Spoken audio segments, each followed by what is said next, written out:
All right, moving on. Next topic of the day: prediction on the second half of the players of the year. So either players that may be trending up or trending down. Start us off, Turbo. All right, guys. This guy trending down, right? We're talking about trending down. Oh, okay. No, I only talk about people who's trending up. You gotta be positive here. So he's not really trending up, but let's just say let's hope he stays healthy. I mean, this guy is always being overlooked. He can actually go into the previous topic of this week, but he's always getting overlooked during drafts. Like he doesn't deserve, like he never gets a look in top 20 or maybe top 30, but he's always playing in the top 20. Only when he's healthy though. So maybe that's one of the reasons why he doesn't get too much of a look. But then he is a perennial all-star when he's healthy. And let me read out his stats to you. He's a small forward, shooting at a clip of 48% from the field goal and 85 free throw. But he doesn't give you too much threes, but then he gives you 22 points a game, 7.5 boards, almost 8 assists a game. And better yet, he gets you 2.2 steals a game this season so far. And his turnover rate's all right. It's 2.3, and then he also gives you half a block per game. So he gives you 22, 7, and 7. But then the problem with him is I don't think he has played it to 82 games for the past in the past 5 seasons. But this guy is just going to continue to make you sweat. He's playing at a top 20 rate. Can you guys guess who it is? This is a tough one. I'm not sure. So he's just going to continue to do well. His team is doing really well since he came back. All right. The Miami Heat? Miami Heat. That's right. This troublemaker, this cancer in the locker room, people thinks. Jimmy Butler. Jimmy Butler has been playing unreal lately. I mean, at the start of the season, I think he had a game I was playing against him. He had a game was like 8 points, 2 rebounds, and then that's about it. And he played it like 30 minutes. and then he, after like a couple of those games, I think, yeah, he got injured, or maybe he just decided to take a nap and then go train. And then when he came back, he is, so in the last week or last 2 weeks, he's been averaging 28 points, 6 or 7 boards, 8 assists, 3.4 steals, and like almost 0.8 blocks and 2 turnovers. So that is just some insane crap right there. And he's also a high volume free throw shooter too from time to time. So he will help you a lot at free throw. So my pick for trending up is Jimmy Butler. Now, I wanted to make this comment when Angus was talking about Tobias Harris in the previous topic, but I can't believe 76ers couldn't win with Harris, Butler, Simmons, and Embiid. Like, that's as strong as a top 4 that you can ever get. So I can't believe that chemistry didn't mesh, and they couldn't even win the Eastern Conference with that lineup. Yeah. All because of that bounce. That one bounce tore that team apart. That's crazy. Yeah, that's crazy. Do you guys know which moment we're talking about? You better know. Yeah, to all the Canadian listeners, Yeah. You better know. Game 7. I like Jimmy Butler. I like where the Miami Heat are trending. I think they just lost tonight, but prior to tonight's game, they won 10 out of their last 11. Like they were not even in the playoff contention when Jimmy was out, but Jimmy came back. I guess he just, he yelled at everyone, apparently. Is the woke him up as the locker room cancer, and then all of a sudden they win like 10 straight. So I think like his impact is definitely showing in fantasy. But from a leadership perspective, I think he really woke up Miami Heat as well. I think it's 佢係一個好俾人成日都遺忘咗佢一個好好嘅 basketball player 嘅人 especially fantasy. He's more known as a playoff performer， 即係佢 playoff 嘅時候好 clutch 啊，好可以 carry a team 啊。But then during the regular season 就會俾人即係學頭先阿 Turbo 話齋，唔諗起佢係一個好 all around elite defender 啦 ，good scorer 啦 ，good passer 嘅 player. Again, the same team, same person, same GM drafted Butler and Tobias Harris.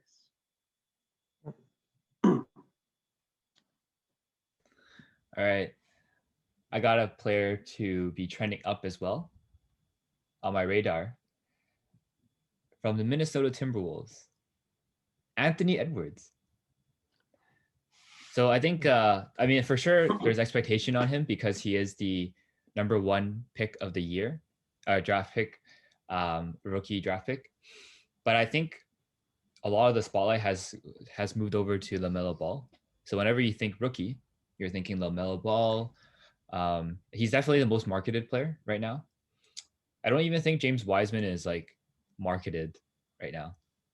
So Anthony Edwards has low-key been making a huge break after the All-Star break. So right now, since the All-Star break, he's at 26 points, 1.6 rebounds, not that impressive, but 3-point pointers made, and he's playing a lot, 33 minutes a game. Yes, like D'Angelo Russell is out. Ricky Rubio is like, he's taking up some of the guard minutes, but he's looking like he's trying to make like a late season push for rookie of the year.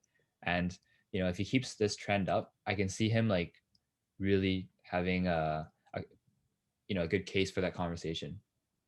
And it looks like the Timberwolves are kind of like doing their own thing. They're definitely out of the playoff picture, but it looks like they're still like trying to compete. Like they're not getting blown out at every single game, and they have like had some pretty competitive games. So look for Anthony Edwards as like a player that may not give you like a lot of the defensive stats. He may not have like really good percentages, but he's like scorching right now. I think with any fantasy player, especially rookies, opportunity is huge. So with D'Angelo Russell being out and Malik Beasley being suspended, basically he's the default second option, even 1A option to Karl Anthony Towns in Minnesota. So yeah, he definitely has the talent and skill because he's the first overall pick. There's no doubt about it. But then he's had the opportunity now. So, yep, agree with that. No, I got really not too much to add. I mean, yeah, I agree. I think Brian said it pretty good. That's what I had in mind too. So. Okay, so my pick now for a second half player of the year for fantasy that's also trending upwards. This is going to be a really bold prediction from me. Okay, so this player, he hasn't really seen any improvement statistically this year, but his field goal, his 3-point percentage is actually as high as his 2018. So he's actually shooting 31% from 3-point line. Yeah. But in terms of fantasy, if you're punting free throws and turnovers, he's your guy. And I think the fact that he's starting to play back-to-back games as well, later off, starting like I think after the quarter part of the first season, makes a huge difference. So this player is averaging 21 points, 9 rebounds, 10 assists. So essentially he's averaging a triple-double for you every single night, along with 1.2 steals. So this player is, I think, helping his team improve as well. His team started off really, really slow, but then since he's been playing a lot better, this team record is improving as well. So this player is none other than from the Washington Wizards, Russell Westbrook.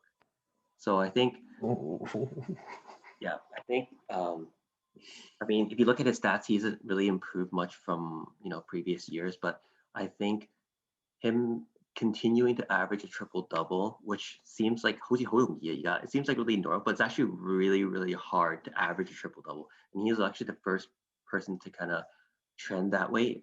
And now that Harden's doing the same thing, now a lot of players as well. But for fantasy, averaging triple double every single game while playing 34 plus minutes every game and giving you 1.2 steals is really hard.